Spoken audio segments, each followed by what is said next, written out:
Hi Stampers. Don't you just love it when you get to use one tool, but you get to use it in a different way and it actually gives you a totally different look? That's what we're actually going to do today with the embossing folder. I want to show you a technique that can extend the use of your embossing folders and give you a lot of different uses, but also a totally different effect. Welcome to Stamping with Diane. I'm Diane Evans and I'm an independent Canadian Stampin' Up Demonstrator. If this is your first time watching one of my videos, I'm so glad that you're here. Why not subscribe to my YouTube channel and get notified every time I upload a new video? So today I want to show you another way to use this embossing folder. And not just particularly this embossing folder, but any embossing folder. So here's the card that we are making. We're using both the Ornate Garden and the Tasteful Touches in this particular card. But if you look up closely, see how this is done a little bit different? So I'm actually going to show you how to do that. So you're going to need the Tasteful Touches stamp set because we're going to use some of the stuff from there. We're going to need the Ornate Gardens embossing folder. I've also used in this card the Many Mates. It's a brand new sentiment stamp set. Who doesn't like sentiment stamp sets, right? So the color that we're actually using here, and I'm just going to move this stuff kind of out of the way, is Terracotta Tile. It's one of the new in colors from last year, and I really like it. I never did like it at the very beginning, but I do like it now. So anyways, this is at 5.5 by 8.5, and it's scored at 4 1/4. And I'm just going to go in and I'm going to use my bone folder, and we're going to get a good crease on that. Then I have a piece of Whisper White. I've changed up this card just a little bit to I just wanted another layer on there. So this Whisper White is 4 by 5 1/4. And don't worry about the measurements. I do have a link to my blog, and all the measurements will be on my blog post right there. So I'm just going to use that. That was a new Stampin' Seal. It's amazing stuff, but there's a real technique to using it. Anyways, we'll just put that on there. And see, this is the Ornate Garden Designer Series paper, and I decided to use this side, which is the Terracotta Tile. And you see how I've given it a totally different look. So what I've done is I've taken this and I've run it through the embossing folder. Now to get this effect on a certain side, you have to be really careful how you do it. And so what you want to do is you want to do it on the side that the flowers are going to be raised up. And in that case, it's going to be on the Stampin' Up side. Now, the embossing folder, it also has that line where you can line it up because you want to make sure that your designs are straight. So I've already gone ahead and I've done that. So now I have the paper embossed. I've got the flowers raised up. So all I did was I brought in one of my painter sanders, and all I'm doing is I'm just taking this like this and I'm sanding it. Now take a look, see? Sanded side and the non-sanded side. Wouldn't it fantastic way to get the different look. Now the reason that works is with our Designer Series paper, it's white cord. You're not going to get a look like this if you do it with cardstock, but you definitely get it with our Designer Series paper because it is white cord. Then you just want to take off that little bit of excess. Now I'm going to put this onto the front of the card.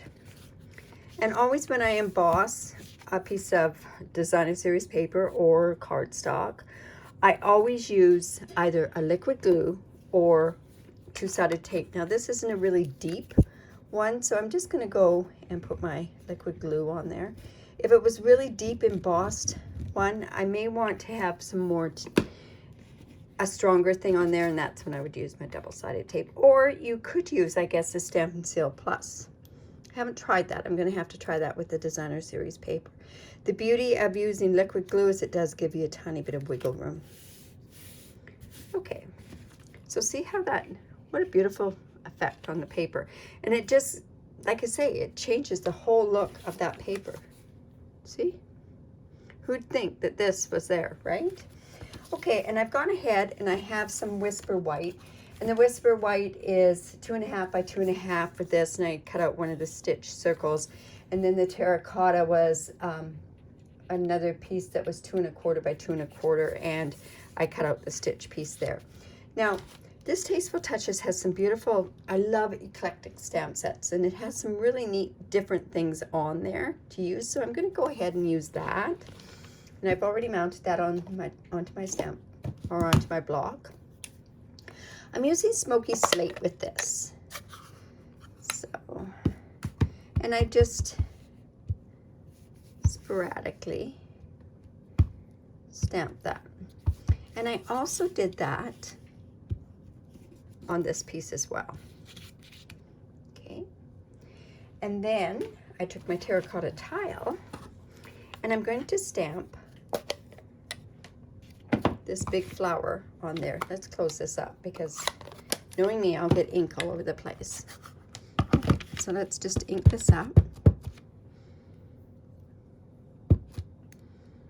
And we're going to put that about there. And then I also have a piece of Scrap Whisper White that I'm just going to stamp this image twice. And what I've done is, there isn't a die for this, but what I've done is I have cut this out, and I've gone ahead and done that to save the time for this video. So there. And then I'm just going to go ahead and layer that onto there.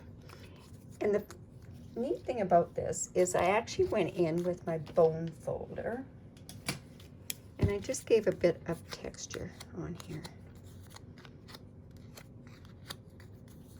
Not a lot, I just want, not texture, I kind of rounded it up a little bit. And by stamping that piece down below, what it's done is it gives us the color below so that if it is lifted like that, you don't have to worry about it. So I'm just going to use some dimensionals on there. Bring those in.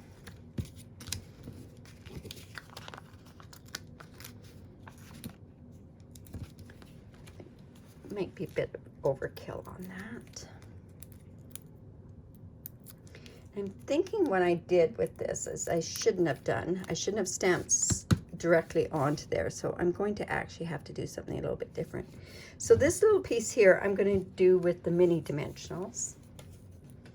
Let's bring in my take your pick tool. And I'm going to put 2 of those on there. So I really want that to pop up.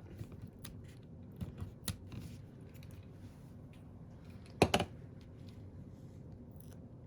then we're just going to pop that up there. Okay. Now, like I say, I probably should have stamped this off because when I go to put a sentiment on there, it's not going to show. So I normally wouldn't use this side, but because it's kind of the wrong side there, but I want to put a sentiment on there. So let me put the sentiment on first. And I'm going to use from this Mini Mates, I'm going to use a congrats. Let's just put congrats here. There we go. Probably not as fancy as what it should be. And now I'm going to come in with this. Now this has already been stamped. So let's just stamp a little bit there. And that kind of gives that look. And we know that's been sitting around for a little bit there too. So on the back of that, I am going to take my Stampin' Seal Plus. And I am going to just put that there. And what I'm going to do is I'm going to use this different ribbon. So let's see, it's there. So I just want to go, there's a right and a wrong way to this. So I just want to just loop it. Maybe do another loop. I think this ribbon is kind of what makes the card because it's a relatively plain card actually. So we've got that on there. Now I may have to go in to put some more on there. And now I'm going to put some of this white. And this is the 1/4 inch wrinkled seam binding. I'm not going to put a whole lot, I don't think, of that. I know I did more there on the other card, but I think I'm going to just leave it at that. And then I'm going in also with this, and it's a tulle, dotted tulle ribbon. And I'm just going to actually just put that, I think what I did was I tied a bow is actually what I did with this. I'm just going to tie a bow, and we're going to stick that on there as well, because I just wanted lots of ribbon and dimension on this particular card.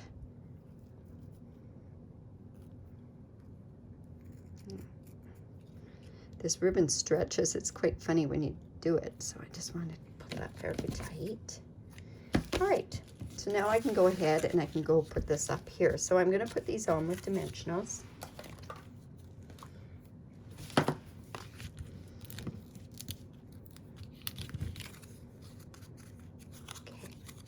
Now, the way I put my dimensionals on is I try to, you know, do them in different spots from where they are on, like they're there and there. So now I can put one there and there on this particular one. Whoops. And we're going to use these dimensionals also to kind of hold down the ribbon.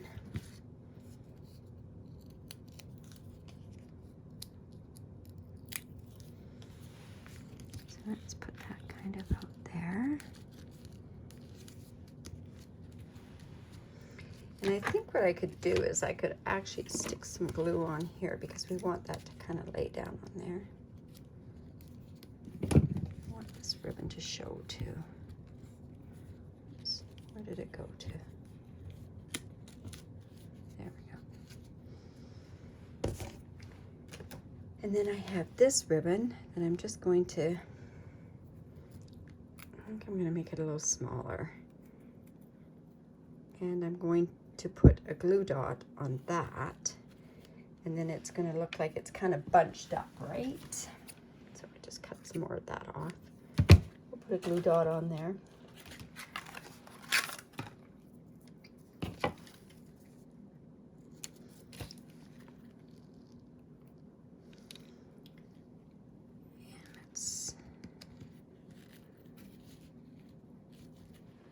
You can't even tell that that's even a bow on there.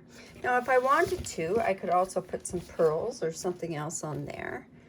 I'm not sure if I do need some pearls. I'm going to leave it like that for now. So I hope you like that card, and I hope you like that technique to do with the embossing folders. Like I say, it really changes the whole look of your designer series paper, plus also gives you another texture to add to your card. So if you do like that, give me the thumbs up. Better yet, give me a heart. Subscribe to my YouTube channel, and that way you won't miss another video when I do post one. Also, if you are and you live in Canada and you do not have a demonstrator, I'd love to be your demonstrator. This is this month's hostess code, and every time that you shop on my online store and use this host code, I have a gift for you, and it's a tutorial. And this month's tutorial is on a bunch of the different bundles from the new annual catalog. So it just shows you different things that you can do with it. So like I say, I hope you have a great day. Thank you very much for stopping by. Bye for now.